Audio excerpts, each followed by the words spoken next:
नमस्कार, मैं हूं नगमा और आप देख रहे हैं इंडिया एट 9। उद्योग जगत के लिए आज एक बुरी खबर आई है। मशहूर उद्योगपति साइरस मिस्त्री का आज दोपहर लगभग 3 बजे एक सड़क दुर्घटना में निधन हो गया है। साइरस मिस्त्री टाटा सन्स के पूर्व चेयरमैन थे और अभी शाहपुरजी पैलनजी के मैनेजिंग डायरेक्टर थे। अहमदाबाद से मुंबई लौटते वक्त दोपहर 3:15 बजे के करीब पालघर में उनकी कार एक पुल के ऊपर दुर्घटनाग्रस्त हुई। एक पुल के ऊपर उसका संतुलन बिगड़ा और कार एक डिवाइडर से टकरा गई। इस हादसे में साइरस मिस्त्री समेत 2 लोगों की मृत्यु हुई है। कार में कुल 4 लोग सवार थे। 2 घायल हैं जिन्हें एयरलिफ्ट करके इलाज के लिए मुंबई लाया जा रहा है।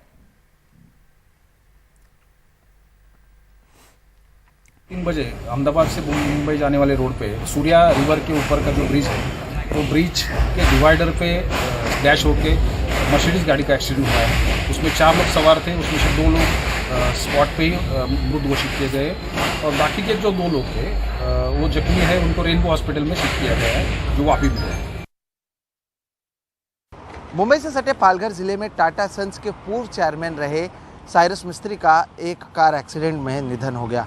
जो जानकारी मिली है उसके अनुसार रविवार दोपहर 3:15 से 3:30 बजे के करीब यह हादसा हुआ, जिसमें गाड़ी में सवार कुल 4 लोगों में से 2 लोगों की मृत्यु हो गई, जिसमें साइरस मिस्त्री भी शामिल हैं। जो जानकारी पुलिस से मिली है, जो पालघर पुलिस है वहां पर जो पूरे मामले की जांच कर रही हैं, उन्होंने जो प्रीलिमिनरी इन्फॉर्मेशन दिया है उसके अनुसार उनका यह मानना है कि ओवर स्पीडिंग की वजह से गाड़ी कंट्रोल के बाहर चली गई, जिसके वजह से जो सूर्या नदी है उसके ऊपर जो ब्रिज बना हुआ है उसके कोने पर जाकर वो टकरा गई, जिसके वजह से साइरस मिस्त्री की मौत हो गई। इस पूरे मामले में कुल 4 लोग गाड़ी में मौजूद थे, जिसमें से साइरस मिस्त्री और जहांगीर पांडोले इन 2 लोगों की मृत्यु हो गई, जबकि डेरियस पांडोले और साथ ही साथ अनाहिता पांडोले ये दोनों भी इस गाड़ी में मौजूद थे। जो जख्मी हैं उनका इलाज चल रहा है। पुलिस की ओर से जहां मामले की जांच की जा रही है, तो वही जो जानकारी सामने आई है उसके अनुसार पुलिस की ओर से एडीआर रिपोर्ट फाइल किया गया है। शुरुआत में साइरस मिस्त्री का जो शव था वो कासा सरकारी अस्पताल जो है पालघर का, वहां पर रखा गया था। तब ये तय नहीं किया गया था कि पोस्टमार्टम कहाँ किया जाएगा, लेकिन अब ये तय हुआ है कि पोस्टमार्टम को पालघर में नहीं बल्कि मुंबई में किया जाएगा। और इसलिए जो अभी की जानकारी है उसके अनुसार साइरस मिस्त्री और जहांगीर पांडोले का जो शव है उसे मुंबई के जेजे अस्पताल ले जाया जा रहा है और इसे बाई रोड लाया जा रहा है। महाराष्ट्र पुलिस की जो स्क्वाड है वो इसे एस्कॉर्ट करते हुए मुंबई ला रही है। और इस पूरे मामले में अनाहिता पांडोले और डेरियस पांडोले ये दोनों लोग हैं जो भी मौजूद थे, जिनका इलाज चल रहा है, उन्हें भी अब एयरलिफ्ट कर मुंबई लाया जा रहा है। मुंबई के ब्रिज कैंडी अस्पताल में उनका इलाज किया जाएगा। तो एक बड़ी दुखद घटना रविवार के दिन हुई है, जिसमें साइरस मिस्त्री की मौत हो चुकी है। पुलिस की ओर से मामले की जांच की जा रही है। वहीं शव जब मुंबई के जेजे अस्पताल में पहुंचेगा तब आगे की जानकारी मिल पाएगी। जब ये पोस्टमार्टम रिपोर्ट होगा, जब इस शव की पोस्टमार्टम की जाएगी और इसके साथ ही साथ पुलिस की ओर से जो पूरी जांच की जाएगी, क्योंकि महाराष्ट्र के गृह मंत्री जो महाराष्ट्र के मुख्यमंत्री भी हैं देवेंद्र फडणवीस, उन्होंने भी इस पूरे मामले में डिटेल इन्वेस्टिगेशन की बात की है। तो जांच में क्या कुछ आता है ये देखना अहम होगा। लेकिन रविवार शाम को हुए इस हादसे में साइरस मिस्त्री की मौत हो गई और इसके ऊपर उद्योग जगत से बहुत प्रतिक्रियाएं आई हैं, साथ साथ राजनीति से भी। और प्रधानमंत्री मोदी ने इसके ऊपर ट्वीट किया है और लिखा है कि साइरस मिस्त्री का असामयिक निधन स्तब्ध करने वाला है। वो भारत की आर्थिक शक्ति में विश्वास रखते थे। उनका निधन उद्योग जगत के लिए एक बहुत बड़ी क्षति है। उनके परिवार और मित्रों के लिए संवेदनाएं, उनकी आत्मा को शांति मिले।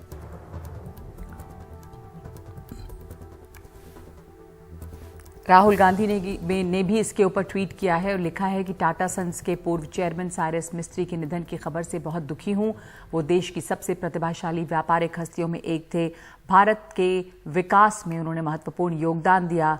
उनके परिवार, दोस्तों और चाहने वालों के लिए हार्दिक संवेदना। नितिन गडकरी ने ट्वीट करके लिखा है कि महाराष्ट्र के पालघर के पास एक सड़क दुर्घटना में टाटा सन्स के पूर्व अध्यक्ष साइरस मिस्त्री जी के दुर्भाग्यपूर्ण निधन के बारे में जानकर गहरा दुख हुआ। उनके परिवार के सदस्यों के प्रति हार्दिक संवेदना। भगवान उनकी आत्मा को शांति दें। ओम शांति।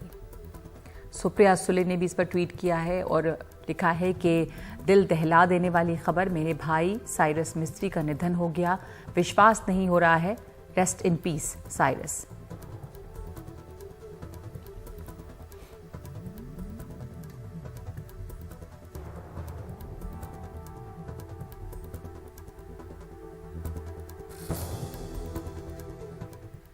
तो साइरस मिस्त्री की कार का एक्सीडेंट और उनकी मौत जो है वो स्तब्ध करने वाली है और लोग बहुत ज़्यादा, उद्योग जगत को तो क्षति पहुंची है, लोग बहुत ज़्यादा सकते में हैं। दूसरी खबरों पर नज़र डालते हैं और आज कांग्रेस ने एक हल्ला बोल रैली की है महंगाई के खिलाफ दिल्ली में। इस रैली को संबोधित करते हुए राहुल गांधी ने मोदी सरकार और उसकी नीतियों को कटघरे में खड़ा किया है। राहुल ने प्रधानमंत्री मोदी पर बहुत सारे तीखे हमले किए हैं। रैली में जुटे कार्यकर्ताओं ने राहुल को पार्टी अध्यक्ष बनाने की मांग भी की है।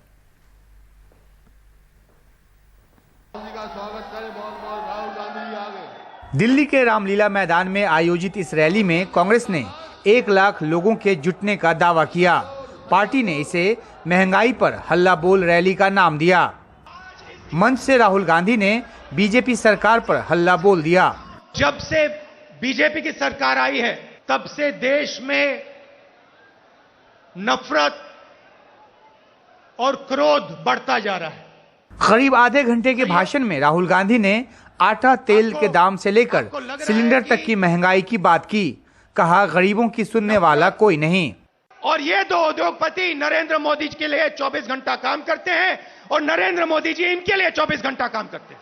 उन दो उद्योगपतियों के समर्थन के बिना नरेंद्र मोदी प्रधानमंत्री नहीं हो सकते। लंबे समय बाद हुई ऐसी बड़ी रैली में कार्यकर्ता काफी उत्साह में नजर आए। कांग्रेस अध्यक्ष के लिए चुनाव की तारीखों का ऐलान हो चुका है। राहुल गांधी अध्यक्ष बनने को तैयार नहीं, लेकिन युवा कांग्रेस के कार्यकर्ता राहुल गांधी को अध्यक्ष बनाने की मांग करते नजर आए। We want Rahul Gandhi as national Congress president. अपने भाषण के अंत में राहुल गांधी ने विपक्षी दलों के मिलजुल कर लड़ने की बात भी की। विपक्षी एकजुटता की बात पहले भी की जाती रही है, लेकिन ये कभी साथ नहीं आ पाते। फिलहाल 7 सितंबर से कांग्रेस 3500 किलोमीटर लंबी भारत जोड़ो यात्रा करने जा रही है। महंगाई और बेरोजगारी जैसे मुद्दों पर देश की जनता से कांग्रेस किस हद तक जुड़ पाती है, इसके लिए थोड़ा इंतजार करना होगा। नई दिल्ली से राजीव रंजन के साथ उमाशंकर सिंह, एनडीटीवी इंडिया। तो एक तरफ कांग्रेस की दिल्ली में रैली हो रही है, महंगाई पे हल्ला बोल, दूसरी तरफ कांग्रेस से इस्तीफा दे चुके गुलाम नबी आजाद जम्मू में अपनी ताकत दिखा रहे थे। आज उन्होंने कांग्रेस पे हमला बोला और कहा कि कांग्रेस हमारे खून से बनाई गई थी, कंप्यूटर से नहीं। उन्होंने कहा कि हमें बदनाम करने की कोशिश हो रही है, लेकिन ये कामयाब नहीं होंगे।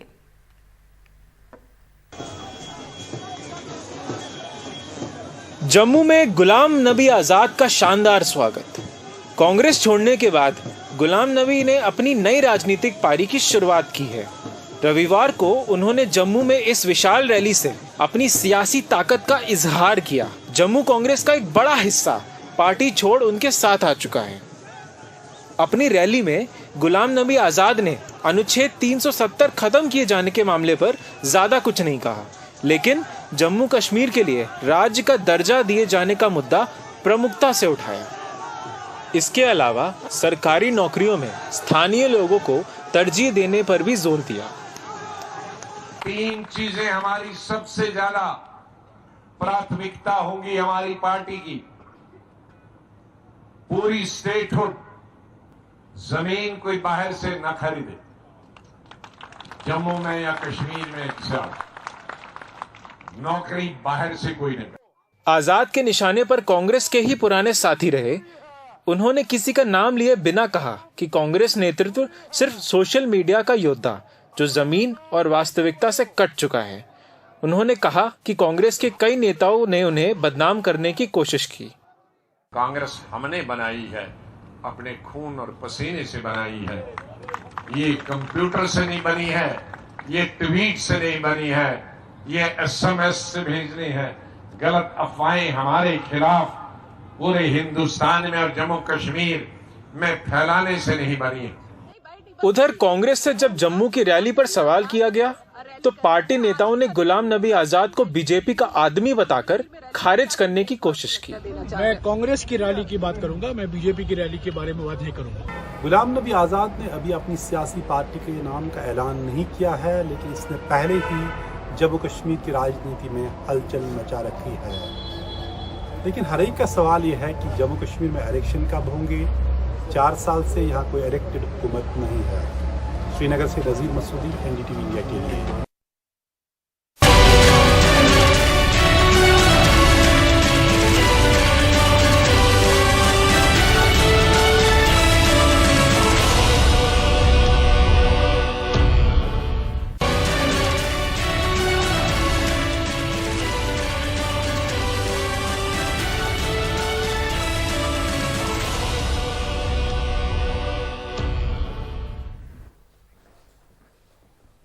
सोनाली फोगाट के परिवार ने आरोप लगाया है कि सोनाली के पीए सुधीर सांगवान ने सोनाली की संपत्ति हड़पने के लिए उसकी हत्या की है। जांच के लिए गोवा पुलिस हिसार से अब गुरुग्राम पहुंच गई है। गुरुग्राम में सोनाली फोगाट के पीए ने एक फ्लैट किराए पर लिया था। दोनों अक्सर यहां रुकते थे। गोवा जाने के पहले भी वो यहां रुके थे।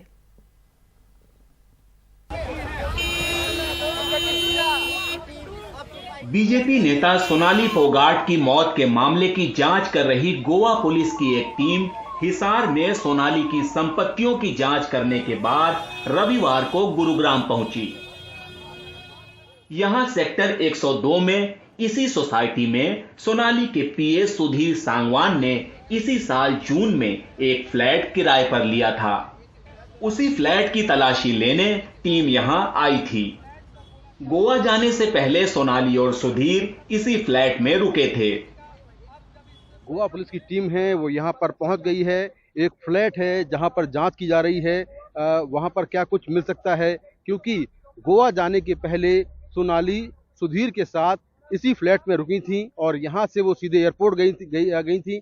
तो पुलिस जांच कर रही है कि आखिर इस पूरे मामले से जुड़ा कोई सबूत अगर फ्लैट से मिल सकता है तो उसको लेकर फ्लैट की तलाशी की जा रही है और साथ में यहाँ पर जो सोसाइटी के लोग हैं उनसे भी पूछताछ की जा रही है। और ये 1 जून 2022 से यहाँ पे ये सोनाली रहने के लिए आई थी और रेंट एग्रीमेंट जो था वो सुधीर सांगवान ने अपने नाम से बनवाया था। तो वो 2-2.5 महीने से ही यहाँ पे रह रहे थे। वो यहाँ नहीं रहती थी, सुधीर ज्यादा रहता था। तो सुधीर तो यहाँ रेगुलरली मोस्टली रहता ही था, 1 हफ्ता यहाँ 1 हफ्ता बाहर। बट सोनाली 3-4 बार ही यहाँ पे रह के गई। सुधीर ने क्या बताया था कि सोनाली कौन है उनकी? सर ये तो अभी उसने एग्रीमेंट में तो ना सोनाली का नाम नहीं है, क्योंकि एग्रीमेंट में तो सिर्फ सुधीर का नाम है। तो सोनाली वो उसको एज ए अपना स्टाफ भी बताता था, क्योंकि उसके साथ में एक PSO भी होता था, कई बार ड्राइवर भी साथ आता था। तो ज्यादा जानकारी लोगों को नहीं थी उनके बारे में भी। यहाँ सूत्रों के मुताबिक फ्लैट से सोनाली का पासपोर्ट और कुछ गहने बरामद हुए हैं। तलाशी के वक्त गोवा पुलिस के साथ सोनाली के परिवार के लोग भी थे। इससे पहले गोवा पुलिस सोनाली के हिसार के घर और फार्म हाउस गई थी। दरअसल सोनाली के परिवार का आरोप है कि संपत्ति के लिए सोनाली की हत्या की गई। अब गोवा पुलिस सोनाली और सुधीर की संपत्तियों की जांच कर रही है। Number of allegations were levelled including property. हमारी टीम सब जगह जा रही है। चश्मदीदों से पूछताछ की जा रही है, उनके परिवार से भी पूछताछ की जा रही है और जितनी हो सके उतनी जानकारी जुटाई जा रही है ताकि हम किसी नतीजे पर आ सके। वहीं हिसार पुलिस ने सोनाली का सामान चुराने के आरोप में सुधीर के एक सहयोगी शिवम को गिरफ्तार किया है। उसका मोबाइल और लैपटॉप जब्त कर लिया गया है। शिवम सोनाली के फार्म हाउस में कंप्यूटर ऑपरेटर है और सोनाली की मौत के बाद सुधीर के कहने पर भाग गया था। अभी तक सोनाली की मौत रहस्य बनी हुई है। पुलिस अभी तक ये पता नहीं लगा पाई है कि अगर ये मामला हत्या का है तो इसके पीछे वजह क्या है। गुरुग्राम से मुकेश सिंह, NDTV इंडिया।